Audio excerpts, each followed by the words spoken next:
wabarakatuh. Teman-teman apa kabar? Semoga dalam keadaan sehat dan beraktivitas seperti biasanya. Baik teman-teman, pada kesempatan hari ini kita akan menyampaikan materi mengenai pengambilan keputusan. Teman-teman pasti setiap hari melakukan pengambilan keputusan untuk melakukan kegiatan-kegiatan yang ada di sekitar kita. Nah, jadi keputusan ini merupakan suatu bentuk aksi dari respon apa yang terjadi dan kita harus mensikapi bagaimana kita bersikap. Maka keputusan ini menjadi sangat penting dan keputusan ini menjadi sangat penting dalam proses kehidupan kita. Baik teman-teman, kalau kita melihat sebenarnya keputusan itu apa? Keputusan itu berarti kan kita menentukan, mengakhiri, menyelesaikan, dan mengatasi. Nah, jadi dengan keputusan yang kita buat, berarti kita melakukan tindakan-tindakan untuk menentukan sesuatu, untuk mengakhiri suatu aksi, untuk menyelesaikan suatu permasalahan, dan juga untuk mengatasi suatu permasalahan. Nah, keputusan ini merupakan juga suatu ending atau akhir dari proses pemikiran-pemikiran dalam diri kita tentang apa yang harus kita selesaikan. Misalnya kalau kita ada masalah, kemudian kita menimang, memikirkan solusi, kemudian di ending kita memutuskan dengan cara ini, berarti itu adalah keputusan yang kita buat. Nah, dengan demikian, keputusan itu adalah suatu kehendak yang kita rancang, yang kita rencanakan untuk ditujukan menjatuhkan pilihan pada salah satu alternatif bagaimana kita memecahkan masalah. Dengan demikian, secara umum kita dapat mengatakan bahwa pengambilan keputusan dalam kehidupan kita sehari-hari adalah pengambilan keputusan dalam menetapkan atau memilih alternatif yang paling tepat dari berbagai alternatif yang telah kita rumuskan. Kemudian keputusan ini yang kita buat ini tentu fleksibel, kemudian didasari analitis dan memungkinkan untuk dilaksanakan dengan adanya dorongan-dorongan alat bantu, sarana prasarana, dan sumber daya serta pengetahuan yang kita miliki. Nah, jadi keputusan ini tidak serta-merta dapat kita putuskan begitu saja. Banyak pengaruh yang melatar belakangi keputusan ini terjadi.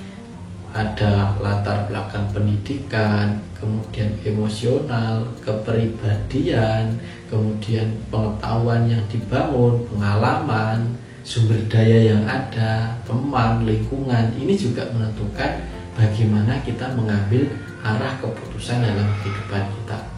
Oke.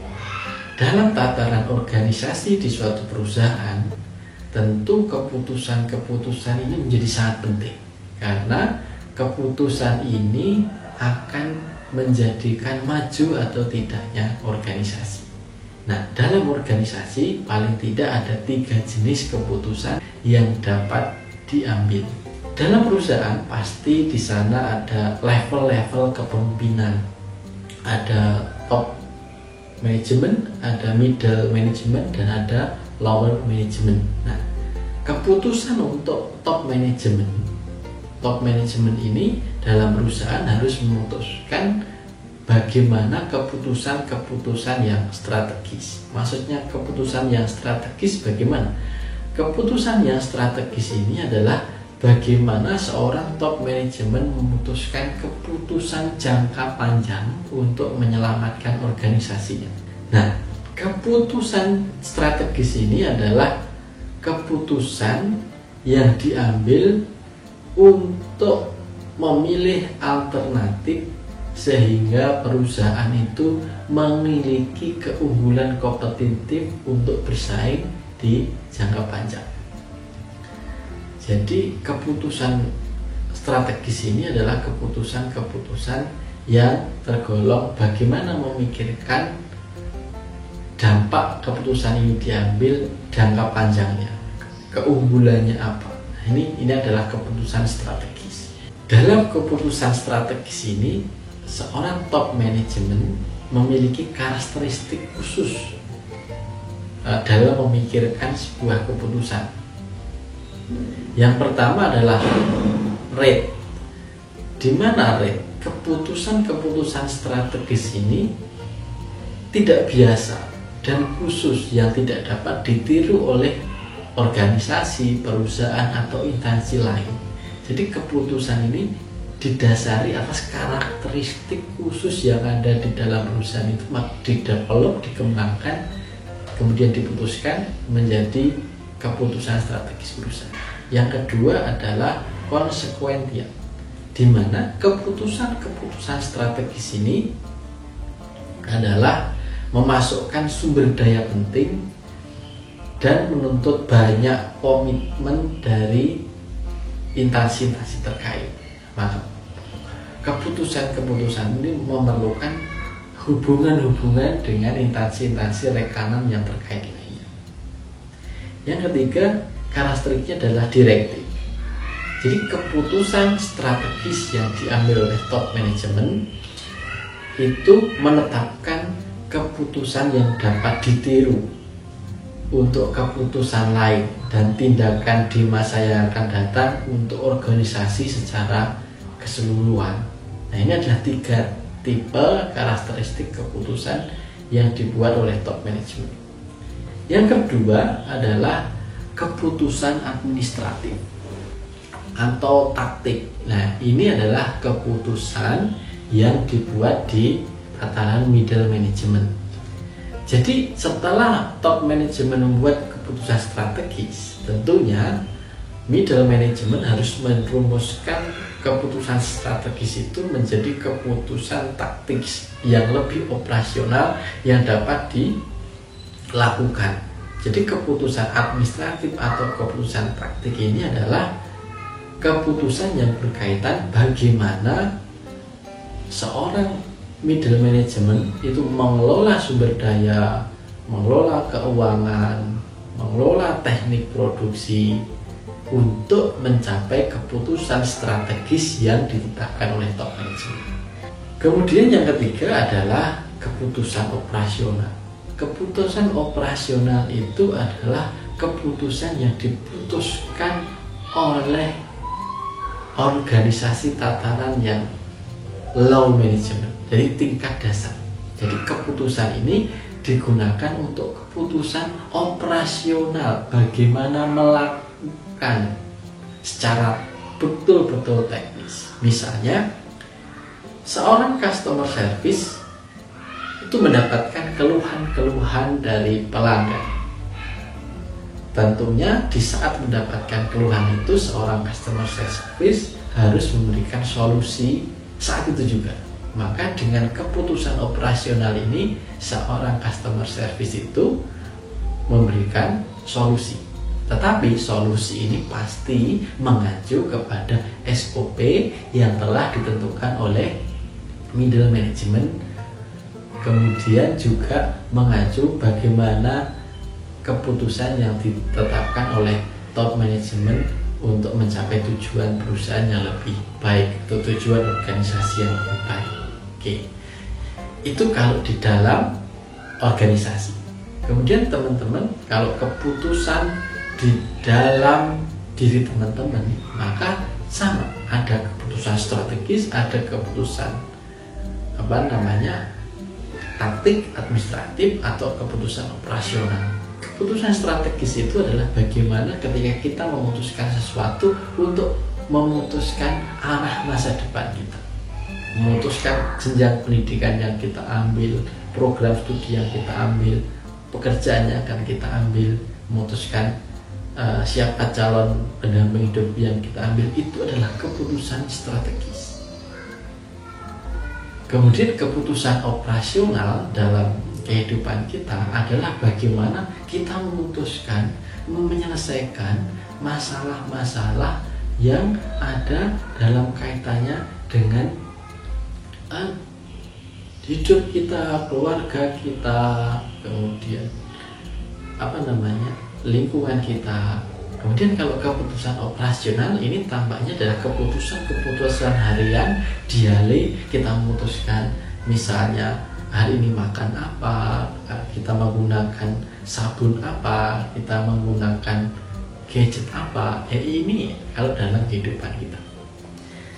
Nah teman-teman, dalam pengambilan keputusan ini tadi di atas kita sampaikan banyak pengaruh yang melatar belakangi ketika kita mengambil keputusan. Secara teori dibedakan menjadi 4 hal yang mempengaruhi ketika kita mengambil keputusan. Yang pertama yang mempengaruhi kita adalah nilai. Nilai ini adalah panduan yang seseorang gunakan ketika menghadapi situasi di mana pilihan harus diambil. Value. Nilai yang paling menguntungkan ketika teman-teman mengambil keputusan ini apa? Keputusan ini apa? Jadi value. Value ketika keputusan itu kita ambil, value-nya. Nah, value nilai dalam mempengaruhi pengambilan keputusan ini melibatkan tanggung jawab ekonomi dan hukum. Misalnya, kalau kita memutuskan untuk melanggar lampu merah, berarti value nilai ini juga berkaitan dengan dampak hukum. Oh, kita akan melanggar hukum. Dan ada dampak ekonomi. Oh, kita akan mendapatkan sanksi berupa tilang. Dan juga kita melibatkan tanggung jawab etika. Itu melanggar etika. Apakah kita akan melanggar lampu merah atau tidak? Misalnya, kalau berbicara pengambilan keputusan dipengaruhi oleh value atau nilai. Yang kedua, pengambilan keputusan ini dipengaruhi oleh kecenderungan terhadap resiko. Kalau kita mengambil keputusan ini, kalau kita membuat keputusan ini, apa resiko yang akan menghampiri atau berdampak kepada diri kita, masa depan kita, pekerjaan kita, atau yang lain? Apa dampaknya, resikonya terhadap diri kita? Jadi kita kalau mau mengambil keputusan pasti memikirkan resikonya apa yang akan kita tanggung. Yang ketiga adalah potensi timbulnya disonasi. Disonasi itu adalah kognisi individu setelah membuat keputusan, konsistensi atau harmoni dalam dirinya setelah membuat keputusan. Apakah nanti setelah teman-teman mengambil keputusan itu ada kecemasan, ada kekhawatiran? Jadi disonasi itu adalah kecemasan setelah kita mengambil keputusan, nanti apa yang akan timbul. Yang keempat adalah peningkatan komitmen. Jadi teman-teman setelah mengambil keputusan, misalnya saya mengambil keputusan untuk masuk ke perusahaan ini, bekerja, apakah ada peningkatan komitmen jiwa kerja teman-teman dalam kehidupan sehari-hari? Ini juga mempengaruhi. Oke, kita lanjutkan teman-teman. Selanjutnya adalah ada beberapa prinsip dalam kita mengambil keputusan. Prinsip-prinsip pengambilan keputusan itu adalah kita harus memegang teguh bagaimana kita harus membedakan dengan jelas. Ketika kita mengambil keputusan yang ini, maka penyelesaian masalahnya apa? Itu harus kita timbang, harus kita pikirkan. Pengambilan keputusan yang kedua, prinsipnya harus dikaitkan dengan apa teman-teman? Tujuan yang hendak dicapai. Sebenarnya tujuan goal hidup, tujuan perusahaan ini apa? Maka keputusan yang diambil tidak boleh bias dari tujuan yang telah ada. Prinsip yang ketiga ini adalah kita memerlukan data penunjang untuk melakukan analisis komprehensif dalam keputusan. Jadi tidak boleh kita mengambil keputusan itu buta. Jadi keputusan yang kita ambil untuk bersikap melakukan sesuatu itu harus didukung dengan fakta-fakta, analisa data-data yang komprehensif supaya keputusan yang kita ambil itu tepat. Ini yang keempat, prinsip pengambilan keputusannya adalah pimpinan ini tidak hanya mau mengambil keputusan. Kita ini tidak hanya mau mengambil keputusan, tetapi ketika kita mengambil keputusan, kita juga harus bertanggung jawab atas apa yang terjadi setelah keputusan itu dijalankan.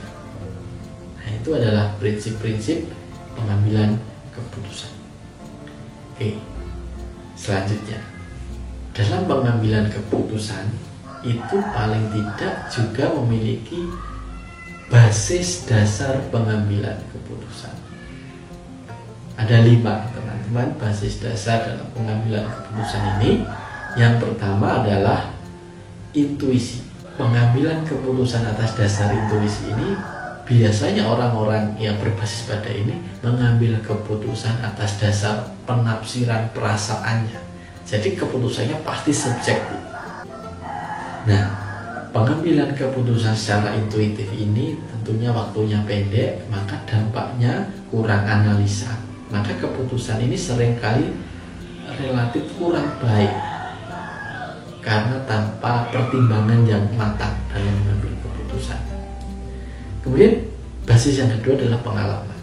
Jadi pengalaman masa lalu, ketika kita bekerja memiliki pengalaman, ketika kita hidup dari kecil sampai sekarang memiliki pengalaman, itu juga akan mempengaruhi dalam mengambil keputusan. Jadi kejadian-kejadian lalu, kerugian baik buruk, itu pengalaman-pengalaman yang kita miliki itu juga sebagai basis pengambilan keputusan. Pasti orang tidak akan mengulangi kesalahan masa lalu, orang pasti tidak akan mengulangi hal-hal jelek masa lalu. Maka pengalaman-pengalaman ini menjadi pijakan bagi kita untuk mengambil keputusan.